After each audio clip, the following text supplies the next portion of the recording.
watched journalists rave about the Mazda Miata for years, but I've never really had an extended amount of time with one on public roads. The MX-5 in this video, to me, is the ultimate Miata. MX-5 Miata Club RF. RF meaning retractable fastback in Mazda speak, but really it just means you get the fancy hardtop that lowers in about 13 seconds. It also gives the Miata a sweet looking coupe silhouette that is hands down better looking than the soft top version. From a distance it looks like there's rear windows, but they're actually just black inserts. It almost looks like a budget Porsche 911 Targa. The ceramic metallic paint combined with these awesome looking 17-inch black BBS wheels with red Brembo brakes peeking behind them is the best color combo on the RF in my opinion. When this MX-5 was released, I wasn't really a fan of the squinty eyes or taillight design, but I have to say it's really grown on me, especially in RF form. At certain angles, the front end either looks really happy to see you or super pissed off, but I kind of like that this car has a little more attitude and looks a little more angry than previous Miatas. Behind the wheel, looking out in front of you with its long and bulging hood, it almost looks like you're driving a Corvette. Look around you and you will quickly realize you are not in a Corvette because it's fairly small in here. The center armrest can't really fit much beyond its own key fob. Considering how small this car actually is, it feels snug but not claustrophobic. The trunk even holds a good amount of stuff. I really like the overall design of the interior. It has nice little details like red stitching throughout, cool inserts on the doors that match the exterior color of your Miata, clear straightforward gauges, and an iPad-esque 7-inch screen in the middle of the dash, which is only a touchscreen while you're not moving. When you're driving, you have to somewhat awkwardly bend your wrist to use the knobs to go through the menus of the system. Other than that, the system is fairly easy to use and matches the sporty aesthetic of the car. They even crammed 9 Bose speakers in this tiny little body, one of them being in the driver's headrest, and it sounds amazing, even with the top down. But all this really doesn't matter. See, the Miata was built for one purpose and one purpose only, to put a smile on your face.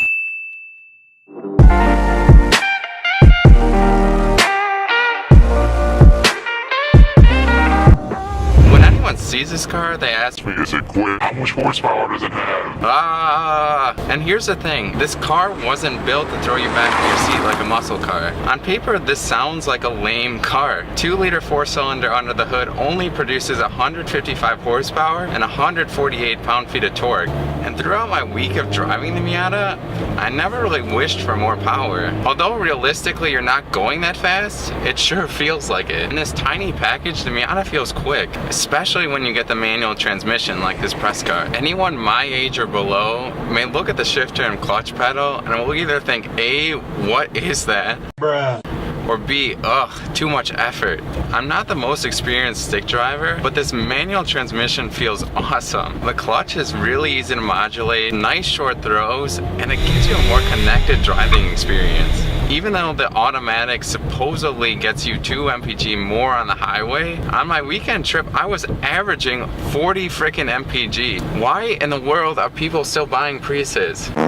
With the manual, the RF also has a perfect 50-50 weight distribution, which makes it feel amazing in the corners. There's a ton of road feel, and steering is immediate, and it even rides fairly well. You really don't have to compromise on ride comfort for great handling. I know this sounds cliche, but I just feel so connected to this car. The seats give me a nice firm hug through the corners, and everything else about this car, dynamically, feels so right. If you don't walk away with a smile on your face after driving the Miata, there's seriously something wrong with you.